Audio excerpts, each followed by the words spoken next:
Hi friends, ఈరోజు మనం TET paper 1 and paper 2కి యూజ్ అయ్యే విధంగా తెలుగు గ్రామర్ ఎక్స్ప్లెయిన్ చేసుకుందాం. 6, 7, 8 తరగతుల Telugu text book grammar explain చేసుకుందాము. మనకు టెట్ బిట్స్ ఏవైనా కూడా తెలుగు టెక్స్ట్ బుక్ నుండే వస్తాయి కాబట్టి తెలుగు టెక్స్ట్ బుక్ నుండి గ్రామర్ మిస్ కాకుండా చూద్దాం. ఫస్ట్ 6వ తరగతి నుండి టెక్స్ట్ బుక్ గ్రామర్. ధ్వని అనే మాటకు చప్పుడు, శబ్దం అనే అర్థం. ధ్వని అనే మాటకు చప్పుడు, శబ్దం అనే అర్థం. భాష విషయంలో మాత్రం ధ్వని అంటే నోటితో పలికేది అని అర్థం. భాష విషయంలో ధ్వని అంటే నోటితో పలికేది. ధ్వని అనే మాటకు చప్పుడు, శబ్దం అనే అర్థం. భాషా ధ్వనులకు చెందిన అక్షరపు గుర్తుల పట్టికను వర్ణమాల లేదా అక్షరమాల అని అంటాం. ఇది గుర్తుంచుకోండి. భాషా ధ్వనులకు చెందిన అక్షరపు గుర్తుల పట్టికను ఏమంటాం? అక్షరమాల లేదా వర్ణమాల అని అంటాం. ఆ అనే ధ్వని తెలిపే గుర్తు అంటే అక్షరం. ఆ అనేది ఒక ధ్వనిని తెలిపే గుర్తు. ఆ అంటే అక్షరం. ఆ, ఆ, ఈ వంటి వర్ణాలను అచ్చులు అని, క, ఖ, గ, ఘ వంటి వర్ణాలను హల్లులు అని అంటాము. అక్షరమాలలో ఎట్లా ఉన్న హల్లు అనేది పొల్లుగా పలికే ధ్వని. అంటే హల్లు అనేది మనం పొల్లుగా పలికే ధ్వని కాబట్టి ఇలా ఆ అనే ధ్వనులు కలిపి మా అయింది. మొదటిది హల్లు, రెండవది అచ్చు. అలా కొన్ని అక్షరాల్లో 2 కానీ 3 కానీ హల్లులు కలిసి ఉండవచ్చు. ఇవి మూడు రకాలు. 1 ద్విత్వాక్షరం, 2 సంయుక్తాక్షరం, 3 సంశ్లేషాక్షరం. ఇక్కడ నుండి బిట్ వచ్చే అవకాశం చాలా ఉంది, ఎందుకంటే లాస్ట్ ఇయర్ ప్రీవియస్ బిట్స్ ఇక్కడ నుండే వచ్చాయి కాబట్టి ఒకసారి చూసుకోండి. ఇందులో ఇంపార్టెంట్ ఏంటంటే అక్షరమాలలో ఎట్లా ఉన్న హల్లు అనేది పొల్లుగా పలికే ధ్వని. హల్ అనేది మనం పొల్లుగా పలికే ధ్వని. అందులో 2 అక్షరాలు ఉంటాయని అండ్ ఆ 2 ధ్వనులు కలిసి హల్లు అయింది అని మనం గుర్తుంచుకోవాలి. నెక్స్ట్ ద్విత్వాక్షరం, సంయుక్తాక్షరం, సంశ్లేషాక్షరం. ద్విత్వాక్షరం అనగా ఒక హల్లుకు అదే హల్లుకు ఒత్తు చేరితే దాన్ని ద్విత్వాక్షరం అంటారు. ఇప్పుడు కాకి కావొత్తు, అలా దాన్ని ద్విత్వాక్షరం. సంయుక్తాక్షరం ఒక హల్లుకు వేరొక హల్లుకు చెందిన ఒత్తు చేరితే దాన్ని సంయుక్తాక్షరం అంటారు. నెక్స్ట్ సంశ్లేషాక్షరం ఒక హల్లుకు 1 కన్నా ఎక్కువ హల్లులకు చెందిన ఒత్తులు చేరితే దాన్ని సంశ్లేషాక్షరం అంటారు. ఇక్కడ ఎగ్జాంపుల్స్ ఉన్నాయి, చూసుకోండి ఒకసారి. మనం బిట్ వచ్చే ఏరియాను 2 టైమ్స్ ఎక్స్ప్లెయిన్ చేసుకుందాము. వర్గాక్షరాలు. కా నుండి మా వరకు ఉన్న అక్షరాలను 5 వర్గాలుగా విభజించారు. అవి కా వర్గం, చా వర్గం, టా వర్గం, తా వర్గం, పా వర్గం. కా వర్గంలో ఖ, ఖ, గ, ఘ, ఞ. చా వర్గంలో చ, ఛ, జ, ఝ, ఇని. టా వర్గం టట్ట, డడ్డ, న. తా వర్గం తత్త, దద్ద, న. పా వర్గం పప్ప, బబ్బ, మ. ఇది ఎక్కువ ఇంపార్టెంట్ కాదు, కానీ ఇందులో ఇంపార్టెంట్ ఏంటంటే వర్గయుక్కులు, అవి చాలా ఇంపార్టెంట్. తెలుగు భాషలోని వర్ణాలను 3 విధాలుగా విభజించారు. 1 అచ్చులు, 2 హల్లులు, 3 ఉభయాక్షరాలు. అచ్చులు అంటే ఆ నుండి అవ్ వరకు. ఈ అచ్చులు హస్వాలు, దీర్ఘాలని కూడా 2 విధాలు. హస్వాలు ఒక మాత్ర కాలంలో ఉచ్చరించే అచ్చులను హస్వాలు అంటాము. అచ్చులలో 2 రకాలు, 1 హస్వాలు, 1 దీర్ఘాలు.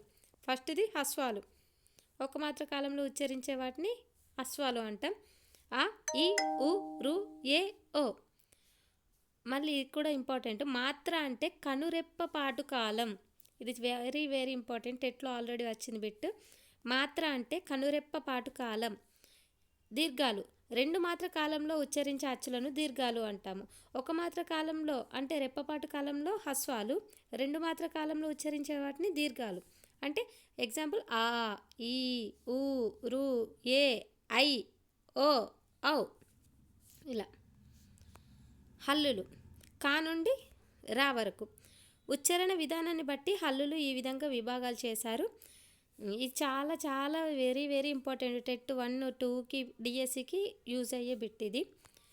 కచ్చట తప వీటిని పరుషాలు అంటాం. గజడ దబ వీటిని సరళాలు అంటాం. వీటిని అల్ప ప్రాణాలు అని కూడా అంటారు. పరుషాలు, సరళాలను కలిపి ఏమంటాము? అల్ప ప్రాణాలు అని అంటాం. ఇది వెరీ వెరీ ఇంపార్టెంట్. పరుషాలు, సరళాలు కలిపి ఏమంటారు? అల్ప ప్రాణాలు. నెక్స్ట్ కొన్ని అక్షరాలు ఇచ్చి వీటిని ఏమంటారు? మహాప్రాణాల, వర్గయుక్కుల, అనునాసికాల, అంతస్థాల అని అడుగుతారు. అది వెరీ ఇంపార్టెంట్. ఖ, ఘ, ఛ, ఝ, ఠ, డ, థ, ద, ప, బ. వీటిని మహాప్రాణాలు, వర్గయుక్కులు అని అంటారు. నెక్స్ట్ ఇని, ఇన్య, ఇని, న, న, మ అనునాసికాలు. ముక్కుతో పలికే వీటిని అనునాసికాలు అంటాం. నెక్స్ట్ యా, రా, లా, వా వీటిని అంతస్తాలు. షే, ష, స, హ వీటిని ఊష్మాలు. ఊది పలికే వాటిని ఊష్మాలు అని అంటాం. ఈ bit very very very important. 1-2 సార్లు గుర్తుంచుకోండి. అల్ప ప్రాణాలు, మహాప్రాణాలు, వర్గయుక్కులు, అనునాసికాలు, అంతస్తాలు, ఊష్మాలు. బిట్ వచ్చే ఏరియా దిస్ ఈజ్. నెక్స్ట్ ఉభయాక్షరాలు. ఉభయాక్షరాలన్నీ 3. సున్నాని పూర్ణ బిందువు, అరసున్న, విసర్గ. ఈ మూడింటిని అచ్చులతో హల్లులతో ఉపయోగించడం వల్ల వీటిని ఉభయాక్షరాలు అని అంటారు. ఇక్కడ ఇంపార్టెంట్ ఏంటంటే ఇది అరసున్నాకు గ్రాంధిక భాషలో ప్రాధాన్యం ఉంది. విసర్గ సంస్కృత పదాలకు మాత్రమే చేరుతుంది. అరసున్నకు గ్రాంధిక భాషలో ప్రాధాన్యం ఉంది అన్నట్టు అరసున్న. విసర్గకి సంస్కృత పదాలకు మాత్రమే చేరుతుంది విసర్గ. నెక్స్ట్ లింగాలు. ఇక్కడ నుండి కూడా బిట్ వచ్చే ఏరియా అనేది వెరీ ఇంపార్టెంట్. నెక్స్ట్ కింది వాక్యాలను చదవండి. ఇక్కడ బిట్ వచ్చేదంటే పులింగం, స్త్రీలింగం, పులింగం. లత, గీత. ఇక్కడ చూడండి, గీత, లత అనేవి స్త్రీలకు చెందిన పదాలు. వీటిని స్త్రీలింగాలు అని అంటాం. ప్రదీప్, సందీప్, నాన్న వంటి పురుషులకు, మగవాళ్ళకు చెందిన పదాలు కాబట్టి వీటిని పులింగాలు అంటాం. పిల్లి, ఎలుక, చెట్టు, కోతి మొదలైన పదాలు పురుషులకు కానీ స్త్రీలకు కానీ సూచించావు. ఇట్లని వాటిని నపుంసకలింగాలు అని అంటాము. అంటే విభక్తి ప్రత్యయాలు. నెక్స్ట్ తెలంగాణ సంస్కృతికి, ఉనికికి బతుకమ్మ పండుగ ప్రతీక. ఇక్కడ కీ ఉంది. వీటిని డూము, ఊలు, ప్రథమ విభక్తి, నిన్ను, లల్లు, కూర్చు, గురించి, చేతన్, చెన్, తోడన్, తోన్ తృతీయ విభక్తి. ఇలా విభక్తి ప్రత్యయాలు. ఇవి వెరీ వెరీ ఇంపార్టెంట్. ఇక్కడ విభక్తి ప్రత్యయాలు ఏవో గుర్తించండి. ఇక్కడ కీ. హోలీ పండుగను మన దేశంలోనే కాకుండా విదేశాల్లో కూడా జరుపుకుంటారు. లోనే ను పీరీలను ఇత్తడితో, వెండితో తయారు చేస్తారు. వాణి పూజ కొరకు పూలు కోసింది. కృత్రిమ రంగులు చల్లుకోవడం వల్ల అనారోగ్య పాలవుతుంది. పై గీత గీసిన అక్షరాన్ని లేదా పదాన్ని తొలగించి చదవండి. పీర్ల ఇత్తడి, వెండి తయారు చేస్తారు అంటే ఈ సెంటెన్స్కి మీనింగ్ లేదు ఇక్కడ విభక్తి చేరకుండా. ఇలా నెక్స్ట్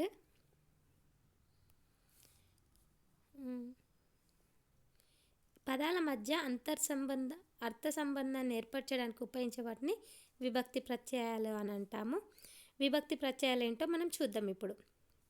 డూము, ఊలు ప్రథమ విభక్తి, నిన్నులన్లు కూర్చి, గురించి ద్వితీయ విభక్తి, చేతన్, చెన్, తోడన్, తోన్ తృతీయ విభక్తి, కొరకొన్, కై కోసం చతుర్థి విభక్తి, వలన్, కంటెన్, పట్టి పంచమ విభక్తి, కిన్, కిన్, కున్ యొక్క లోపల షష్ఠి విభక్తి, అందున్నన్ సప్తమి విభక్తి, ఓరి, ఓయి, ఓసి సంబోధన ప్రథమ విభక్తి.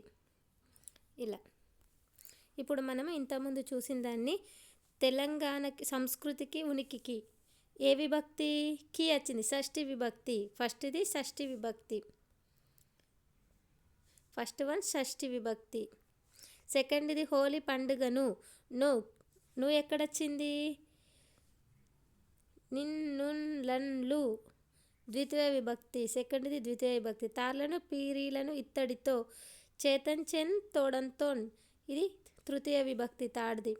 కొరకున్కై చతుర్థి విభక్తి ఫోర్త్ది. కృత్రిమమైన రంగులు చల్లుకోవడం వల్ల అనారోగ్యం పాలవుతుంది. వలన్, కంటెన్, పట్టి ఎన్నో విభక్తి? పంచమి విభక్తి. వల్ల పంచమి. ఇలా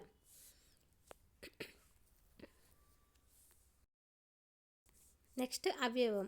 ఇది వెరీ ఇంపార్టెంట్. లాస్ట్ ఇయర్ కూడా ఇక్కడ బిట్ వచ్చింది. అవ్యవాలను వేటిని అంటారు? లింగ, వచన విభక్తులు లేని పదాలను అవ్యవాలు అని అంటాము. ఇక్కడ ఏంటి అంటే ఆహా, బాగుందా, అట్లని, అయితే, ఆహా వీటిని అవ్యవాలు అని అంటాం. ఏకవచన, బహువచనమే తేడా కూడా లేదు. ఇలాంటి పదాలను అవ్యవాలు అని అంటాము. నెక్స్ట్ ఇక్కడ ఒక జాతీయం ఉంది, జాతీయాలను చేద్దాం. చెవి నిల్లు గట్టుకొని, చెవున ఇల్లు కట్టుకొని, కుండ బద్దలు కొట్టినట్లు, గుండె చెరువైంది, ఉరకబోయి బోర్ల పడ్డట్టు, వండిన కుండ, తామర తంపర, చేతులు కాలాక ఆకులు పట్టుకున్నట్లు, గాలం వేయడం, కన్నెర్ర. పై వాటిలో ఉన్న తేడాలు ఏమిటి గుర్తించండి. అంటే ఇవన్నీ జాతీయాలు. జాతీయం అంటే ఏంటో తెలుసుకుందాం. ఒక భాషలోని కొన్ని పదాలు కలిసి ఒక విశేష అర్థాన్ని ఇస్తే ఆ పదబంధాన్ని జాతీయం అని అంటారు. దీన్ని పలుకుబడి, నానుడు అనే పేర్లతో పిలుస్తారు. ఇక్కడ ఇంపార్టెంట్ ఏరియా, జాతీయానికి ఇంకో పేరేంటి, పలుకుబడి, నానుడి అనే పేర్లతో పిలుస్తారు. వీటిని ఉపయోగించడం ద్వారా భాషకు సౌందర్యం కలుగుతుంది. చెవి నిల్లు కట్టుకొని గుండె చెరువైంది, అలా ఇది జాతీయానికి మీనింగ్. నెక్స్ట్ సామెత మీనింగ్ ఏంటో చెప్దాం. సామ్యత నుండి సామెత ఏర్పడింది. ఒక అనుభవం ప్రజల్లో బాగా ప్రచారమై ఆ తరువాత సామెత అవుతుంది. మంచి భావాల్ని పదువైన మాటల్లో చెప్పడం సామెతల లక్షణం. సామెతల సంక్షిప్తత గూఢార్థంగా ఉంటుంది. ఎగ్జాంపుల్, కుండ బద్దలు కొట్టినట్లు, ఉరకబోయి బోర్ల పడ్డట్టు. రెండు సామెతలు. చెవి నిల్లు కట్టుకొని గుండె చెరువైంది జాతీయాలు. కొన్ని జాతీయాలు ఇచ్చి ఇందులో జాతీయం ఏది అని అడుగుతారు. లేకుంటే సామెతలు ఇచ్చి ఇందులో సామెత కానిది ఏంటిది, అయినది ఏంటిది అని అలా ఆ విధంగా ఇస్తాడు బిట్, గుర్తుంచుకోండి. నెక్స్ట్ సమాసం. మాకు దేశభక్తి ఉన్నది, సురేష్ వేసుకుంది చెల్ల చొక్కా, లక్ష్మీపతి దయ నాపై ఉన్నది, ఏకలవ్యుడు గురుదక్షిణ ఇచ్చాడు, పావని అంగడికి పోయి కూరగాయలు తెచ్చింది, మాధవునికి 10 ఎకరాల పొలం ఉన్నది. పై గీత గీసిన పదాలు అర్థాలను గమనించండి. అంటే దేశభక్తి, దేశము యందు భక్తి, తెల్ల చొక్కా, తెల్లనైన చొక్కా, లక్ష్మీపతి, లక్ష్మి యొక్క పతి, గురుదక్షిణ, గురువు కొరకు దక్షిణ, కూరగాయలు, కూర మరియు కాయ, 10 ఎకరాలు, 10 సంఖ్య గల ఎకరాలు. ఇలా అర్థవంతమైన రెండు పదాలను కలిపి కొత్త పదంగా ఏర్పడ్డాన్ని సమాసం అంటారు. సమాసంలో మొదటి పదాన్ని పూర్వపదం అని, రెండవ సమాసాన్ని ఉత్తర పదం అని అంటాము. నెక్స్ట్ ద్వంద్వ సమాసం. ద్వంద్వ సమాసం ఏంటో చూద్దాం. ద్వంద్వ సమాసం. గురు శిష్యుల బంధం చాలా గొప్పది. ఈ వాక్యంలో గురు శిష్యులు అనే మాటలలో 2 పదాలను సులభంగా గుర్తించవచ్చు. అవి గురువు, శిష్యుడు అని ఇట్లా వివరించడం చెప్పడాన్ని విగ్రహ వాక్యం అని అంటారు. 2 కానీ అంతకంటే ఎక్కువ కానీ సమప్రాధాన్యం గల నామవాచకాలు కలిసి ఒకే మాటగా ఏర్పడేదాన్ని ద్వంద్వ సమాసం అంటారు. ఇట్లా సెంటెన్స్ అని ఇచ్చి దీన్ని ఏ సమాసం అని అంటారు, ఆ విధంగా ఇయ్యచ్చు బిట్, చూసుకోండి. సంధి అంటే ఏంటో చూద్దాం. వారు ప్లస్ ఉండిరి, వారుండిరి, ఎవరికి ప్లస్ ఎంత, ఎవరికెంత, ఇంకా ప్లస్ ఒకరు, ఇంకొకరు. పై ఉదాహరణలో 2 పదాలు కలిసి ఒక పదంగా ఏర్పడడం సంధి అని అంటారు. చూడు, 2 పదాలు కలిసి ఒక పదంగా ఏర్పడడాన్ని ఏమంటారు, సంధి. పేపర్ 1కి వచ్చింది బిట్ ఆల్రెడీ, గుర్తుంచుకోండి.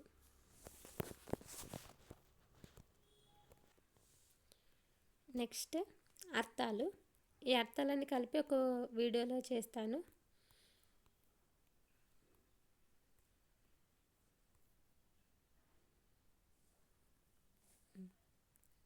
నెక్స్ట్ ఇక్కడ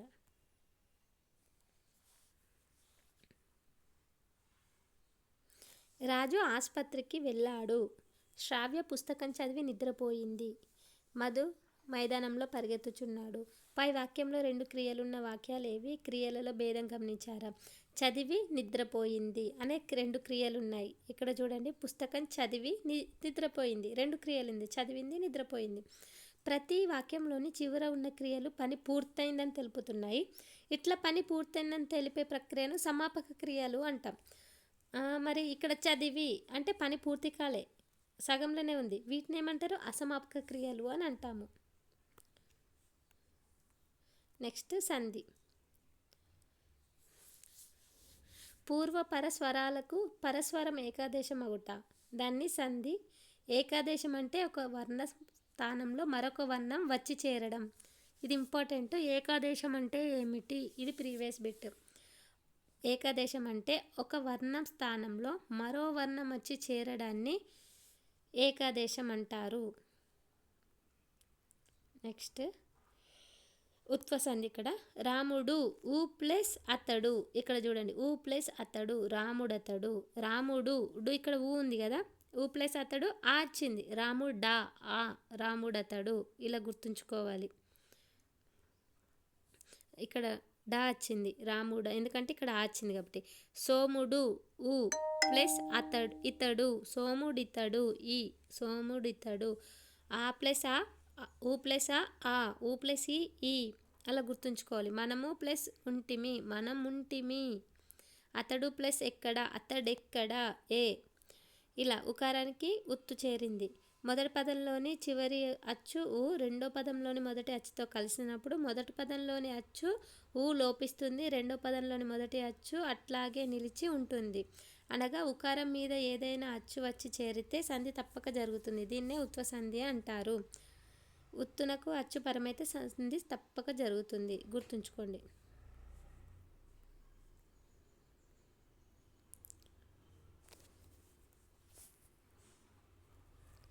ఏమి ప్లస్ అది ఏమది. ఎవరికి ప్లస్ ఎంత ఎవరికెంత కెంత. మరి ప్లస్ ఇప్పుడు మరెప్పుడు.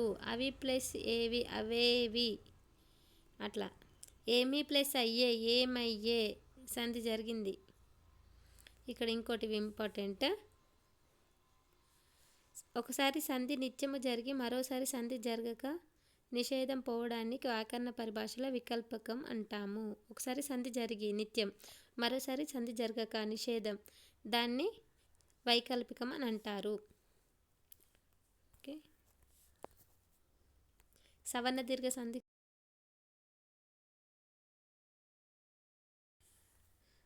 శివాలయం శివ ప్లస్ ఆలయం శివాలయం. ఆ ప్లస్ ఆ శివ ప్లస్ ఆలయం శివాలయం. ముని మునీంద్రుడు ముని ఈ ప్లస్ ఇంద్రుడు మునీంద్రుడు. సెకండ్ ఈ వచ్చింది, గుర్తుంచుకోవాలి. భానుదయం భాను ప్లస్ ఉదయం. ఇక్కడ దీర్ఘం లేదు, అది అబ్జర్వ్ చేయాలి ప్రతి ఒక్కరు. సంధి జరిగేటప్పుడు దీర్ఘాలు లేవు సవర్ణ దీర్ఘ సంధికి. భాను ప్లస్ ఉదయం భానుదయం. మాతృ ప్లస్ రుణం మాతృనం. ఇది వెరీ ఇంపార్టెంట్, ఇలా అబ్జర్వ్ చేయడాన్ని. ఆయి ఊరులకు ఇక్కడ డెఫినేషన్ చూడండి ఒకసారి. ఆయి ఊరులకు సవర్ణాలు పరమైతే దీర్ఘం ఏకాదేశం వస్తుంది. ఏకాదేశం అంటే ఒక వర్ణం స్థానంలో మరో వర్ణం అచ్చు చేయడం. ఒకే రకమైన అచ్చులను సవర్ణాలు అంటారు. ఇక్కడ ఇంపార్టెంట్ చూడండి. ఆహా ఎంత బాగుందో చేతులు కడుక్కో మన రాష్ట్రధాని ఏది. ఇలా చూడండి ఆశ్చర్యార్థకము, ఇన్వర్టెస్ కామాస్, క్వశ్చన్ మార్క్ ఇలా ఉన్న వాటిని ఆశ్చర్యార్థకం వార్తలు అంటారు. ఆహా ఎంత బాగుందో ఇది ఆశ్చర్యానికి సంబంధించిన అర్థాన్ని సూచిస్తుంది కాబట్టి ఆశ్చర్యాన్ని తెలియజేసే ఆశ్చర్యార్థక వాక్యం అని అంటారు. ప్రశ్న గుర్తిస్తే ప్రశ్నార్థక వార్తం అంటారు. ఓకే.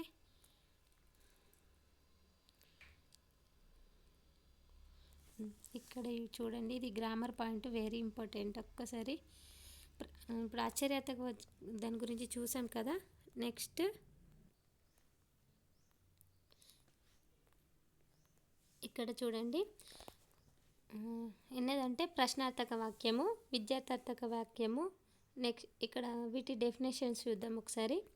నెక్స్ట్ ప్రార్థనార్థక వాక్యం, సామర్థ్యార్థక వాక్యం, సందేహార్థక వాక్యం, అనుమత్యార్థక వాక్యం, నిషేధార్థకం.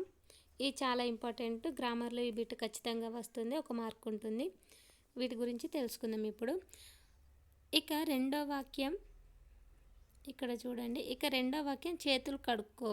ఇది విధిగా చేయాలి అనే అర్థాన్ని సూచిస్తుంది. అంటే చేయాల్సిన పనిని విధిగా చేయాలి అనే అర్థాన్ని సూచించే వాక్యం విద్యార్థార్థక వాక్యం.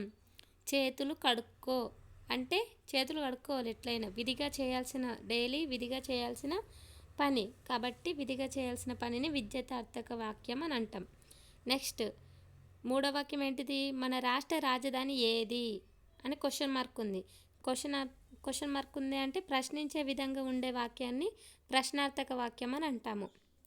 నెక్స్ట్ ఇక్కడ చూడండి కొన్ని ఎగ్జాంపుల్స్. మీరు చదువుకోవాలని నేను వేడుకుంటున్నాను, మిమ్మల్ని నేను ప్రార్థిస్తున్నాను, దయచేసి మీరు రావాలి అంటే ప్రార్థిస్తున్నాను, దయచేసి వేడుకుంటున్నాను.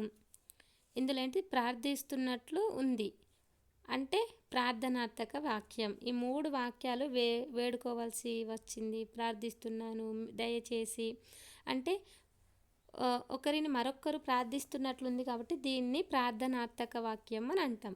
గుర్తుంచుకోవాలి. విద్యార్థక వాక్యం అంటే ఒక పని విధిగా చేయాల్సిందాన్ని విద్యార్థక వాక్యం అంటాము. ప్రశ్నించాల్సి వస్తే ప్రశ్నార్థక వాక్యం, ప్రార్థిస్తున్నట్లుంటే ప్రార్థనార్థక వాక్యం.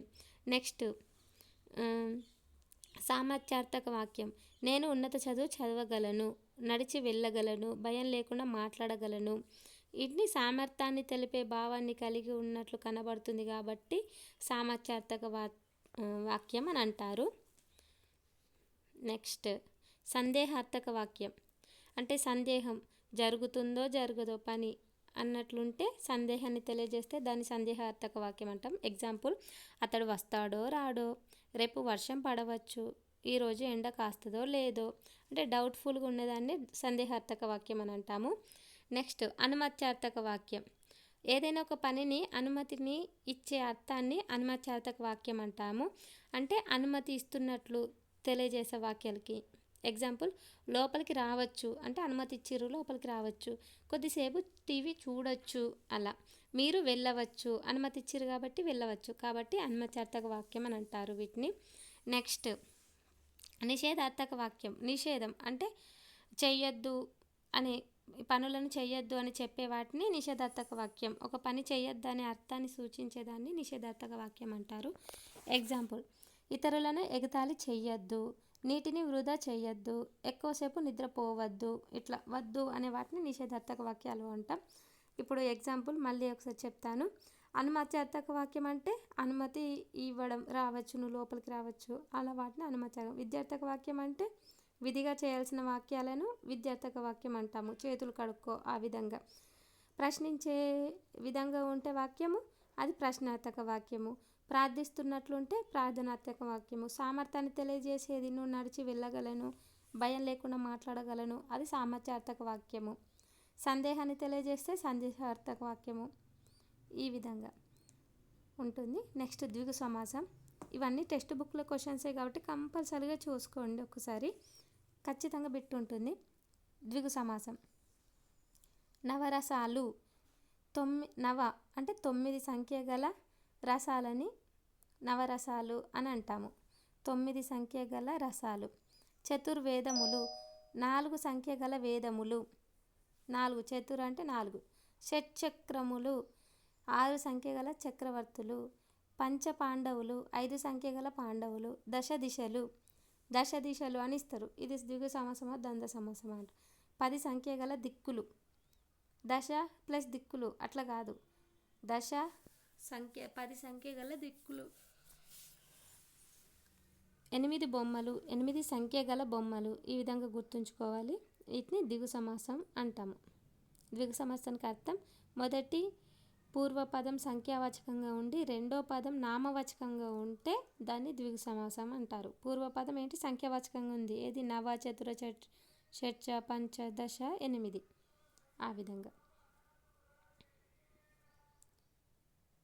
నెక్స్ట్ పూర్వపదం సంఖ్యావాచకం అయితే అది ద్విగు సమాసం అవుతుంది. ఇప్పుడే చెప్పుకున్నాం. నెక్స్ట్ 7వ తరగతిలో బిట్స్ అయిపోయినాయి, గ్రామర్ బిట్స్. ఇప్పుడు 8వ తరగతి. ఇవన్నీ మనం నెక్స్ట్ క్లాస్లో ఎక్స్ప్లెయిన్ చేసుకుందాము. తెలంగాణ సామెతలు, అర్థాలు, పర్యాయ పదాలు, నానార్థాలు, ప్రకృతి వికృతి, వ్యుత్పత్తార్థాలు, విశేషాలు, ఇవన్నీ మనం నెక్స్ట్ క్లాస్లో ఖచ్చితంగా ఎక్స్ప్లెయిన్ చేసుకుందాము. తెలుగులో బైకి రావాలంటే ప్రతి ఒక్కటి చదవాలి. 8th క్లాస్లో స్టార్టింగ్ లెసన్ నుండి వచ్చే బిట్స్, గ్రామర్ బిట్, అత్వ సంధి గురించి ఉంది. రామయ్య. రామ ఆ ప్లస్ అయ్య. మేనత్త. మేన ప్లస్ అత్త. సెలయేరు. సెల ప్లస్ ఏరు. ఒకానొక. ఒక ప్లస్ ఒక. ఇవి అత్వ సంధికి సంబంధించింది. అత్వ సంధి డెఫినేషన్ తెలుసుకుందాం.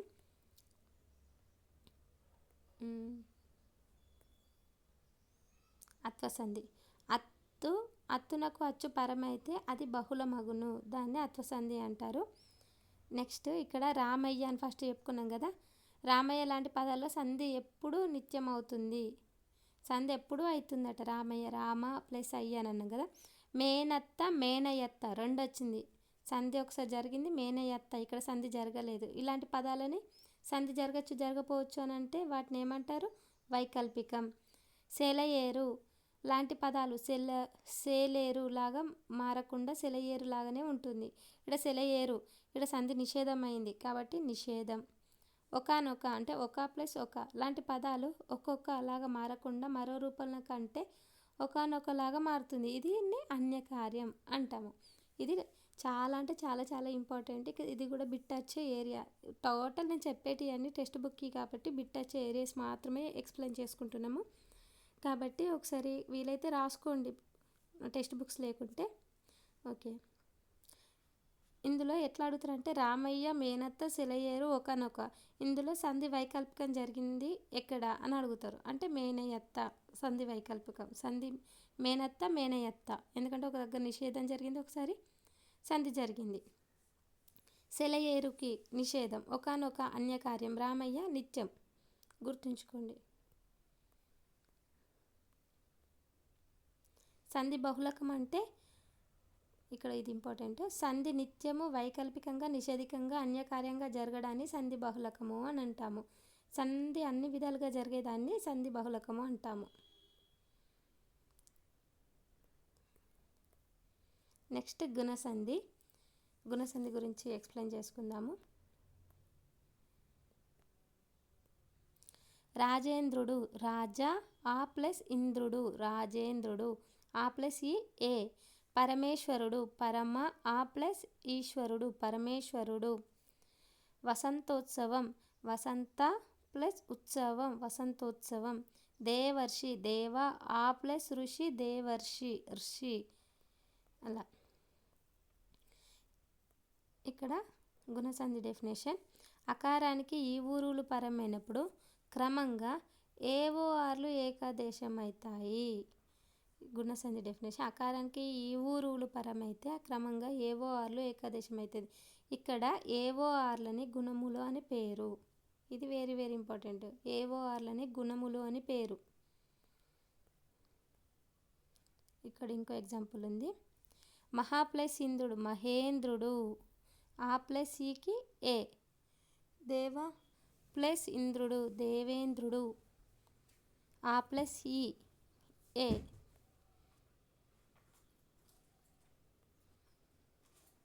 సంశ్లిష్ట వాక్యం. గీత బజార్కు వెళ్ళింది, గీత కూరగాయలు కొన్నది. గీత బజార్కు వెళ్ళి కూరగాయలు కొన్నది. ఇక్కడ అసమాపక క్రియ వచ్చి చేరుతుంది. గీత బజార్కు వెళ్ళింది, గీత బజార్కు వెళ్ళి అంటే అసమాపక క్రియ. కొన్నది సమాపక క్రియ. ఇక్కడ అసమాపక క్రియ వచ్చి చేరింది కాబట్టి సంశ్లిష్ట వాక్యం అంటారు. వీటిని డెఫినేషన్ ఇప్పుడు చూద్దాం. మొదటి వాక్యంలోని సమాపక క్రియ అసమాపక క్రియలుగా మారింది. కర్త పునరుక్తం కాలేదు. అంటే ఇక్కడ గీత బజార్కి వెళ్ళింది, గీత కూరగాయలు కొన్నది. ఈడ ఒకటేసారి వచ్చింది గీత, కర్త అనేది. కాబట్టి ఇట్లా 2 లేదా 3 వాక్యాలను కలిపి రాసేటప్పుడు చివరి వాక్యంలోని సమాపక క్రియలాగే ఉంటుంది. ముందు వాక్యాల్లోని సమాపక క్రియలు అసమాపక క్రియలాగా మారుతాయి. కర్త పునరుక్తం కాదు. దీనిని సంక్లిష్ట వాక్యం అంటారు.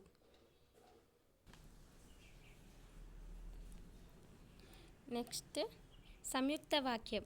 సంయుక్త వాక్యం డెఫినేషన్ ఏంటంటే రైలు వచ్చింది, చుట్టాలు రాలేదు. ఇక్కడ ఏంటి, రైలు వచ్చింది కానీ ఇక్కడ కానీ అని వర్డ్ వాడిన, చుట్టాలు రాలేదు. ఫస్ట్ ఇక్కడ ఏంటి, ఫస్ట్ మనం ఏం తెలుసుకున్నాము, సంక్లిష్ట వాక్యంలోనేమో కర్త 2 సార్లు వస్తే ఒకసారి రాసి దానికి మళ్ళీ అసమాపక క్రియ చేర్చాము. కానీ సంయుక్త వాక్యానికి ఒక వర్డ్ని యాడ్ చేసాం. ఇక్కడ రైలు వచ్చింది కానీ అనేది యూజ్ చేసాం. అది ఎలానో చూద్దాం. పై వాక్యాలు కలిపి రాసేటప్పుడు క్రియలో మార్పు రాలేదు. వాక్యాల మధ్య కొన్ని అనుసంధాన పదాలు వచ్చాయి. ఇట్లా 2 వాక్యాలను కలిపి రాసేటప్పుడు క్రియలలో మార్పు లేకుండా మధ్యలో అనుసంధాన పదాలు రాస్తే అవి సంయుక్త వాక్యాలు అవుతాయి. అనుసంధాన పదాలు అంటే ఏంటో చూద్దాం. కావున, కానీ, మరియు, అందువల్ల ఇటువంటి పదాలు వస్తే వాటిని సంయుక్త వాక్యాలు అంటాము. రైలు వచ్చింది, చుట్టాలు రాలేదని ఇస్తే మనము రైలు వచ్చింది కానీ దాని సందర్భాన్ని బట్టి మనము ఏదో ఒక వాక్యాన్ని సెలెక్ట్ చేసుకోవాలి. అలా ఇక్కడ కొన్ని ఎగ్జాంపుల్స్ ఉన్నాయి, అవి చూడండి. వనజ చురుకైనది, వనజ అందమైనది. వనజ చురుకైనది, అందమైనది. రెండు నామపదాల్లో ఒకటి లోపించడం, అంటే వనజ అనే పదం ఇక్కడ లోపించింది, ఒకటేసారి వచ్చింది కాబట్టి రెండు నామపదాల్లో ఒకటి లోపించడం. దివ్య అక్క శైలజ చెల్లెలు. ఇక్కడ దివ్య శైలజ అక్క చెల్లెళ్ళు. రెండు నామపదాల్లో ఒకే చోట చేరి బహువచనం చేరడం, అక్క చెల్లెళ్ళు, ఇలా బహువచనం చేరడం. రామయ్య వ్యవసాయదారుడా, రామయ్య ఉద్యోగస్తుడా. రామయ్య వ్యవసాయదారుడా ఉద్యోగస్తుడా అంటే నామవాచకం ఒకసారి రావడం. ఆయన డాక్టరా, ఆయన ప్రొఫెసరా. ఆయన డాక్టరా, ప్రొఫెసరా. రెండు సర్వనామాల్లో ఒకటి లోపించడం. ఆయన ఉంది కాబట్టి ఒకసారి వచ్చింది. వీటినన్నిటిని సంయుక్త వాక్యాలు అని అంటారు. కావున, కానీ, మరియు, అందువల్ల వీటిని ఉపయోగించి రాయడం. ఛందస్సు చూద్దాం ఇప్పుడు. లఘువు, గురువు. లఘువులు అంటే ఏంటి? ఏకమాత్ర కాలంలో ఉచ్చరించేది. దీనిని లా అక్షరంతో సూచిస్తారు. దీని గుర్తు ఐ, అంటే నిలువు గీత. ఇలా లఘువులను ఎట్లా గుర్తించాలో చూద్దాం. అ, ఈ, ఏ, ఓ, క, బ, ర, కృ, క్ష. వీటినన్నిటిని లఘువులు అంటారు. దీర్ఘాలు కానివి హస్వాక్షరాలు. దీర్ఘాలు కాని హస్వాక్షరాలన్నీ లఘువులు. దీర్ఘం లేని ద్విత్వక్షరాలు కూడా. దీర్ఘం లేని ద్విత్వక్షరం అంటే ఒక అచ్చుకి, ఒక హల్లుకి అదే అచ్చు, అదే హల్లు జోడైతే దాన్ని ద్విత్వక్షరం అంటారు. ఒక హల్లుకి అదే హల్లు ఒత్తుగా చేరితే దాన్ని ద్విత్వం అంటారు. ఖ, చ, మ, ర, ల, త. ఈ విధంగా దీర్ఘం లేని సంయుక్తాక్షరాలు. ఇప్పుడు దీర్ఘం లేని ద్విత్వాక్షరాలు, దీర్ఘం లేని సంయుక్తాక్షరాలు. ఇప్పుడు సంయుక్తాక్షరాలు అంటే ఒక హల్లుకి వేరొక హల్లు ఒత్తుగా చేరడాన్ని సంయుక్తాక్షరం అంటాము. ఇక్కడ చూడు, కాకి ఏ ఒత్తుంది? నా ఒత్తుంది. గాకి నా ఒత్తుంది. అలా దీర్ఘం లేని సంయుక్తాక్షరాలన్నీ లఘువులు. నెక్స్ట్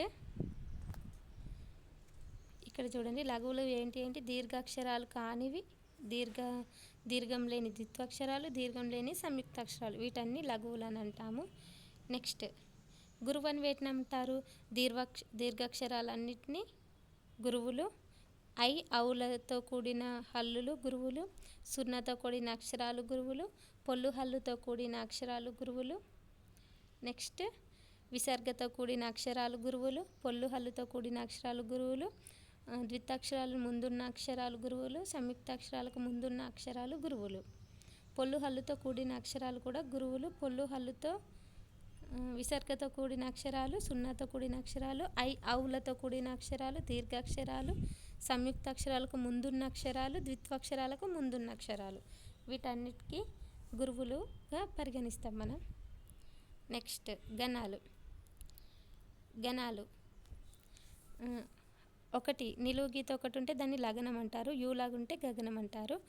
1 యూ ఉంటే వగనం, 1 ఉంటే లగనం, U1 ఉంటే హగనం, యూ ఉంటే గగనం. U11 ఉంటే భగనం, 1U1 ఉంటే జగనం, 11U సగనం, 3 యూలు ఉంటే మగనం, IUU యగనం, U1U రగనం, UU1 తగనం, 3 ఐలు ఉంటే నగనం.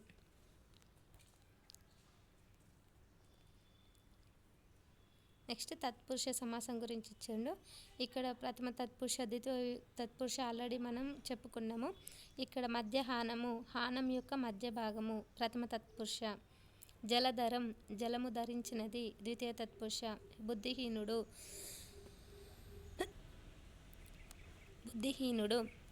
తృతీయ తత్పురుష. దూడగద్ది, దూడ కొరకు గడ్డి చతుర్థి తత్పురుష. పంచమి తత్పురుష ఏంటిది? దొంగ వలన భయం, వలన పంచమి తత్పురుష. రామబాణం షష్ఠి తత్పురుష. దేశభక్తి సప్తమి తత్పురుష.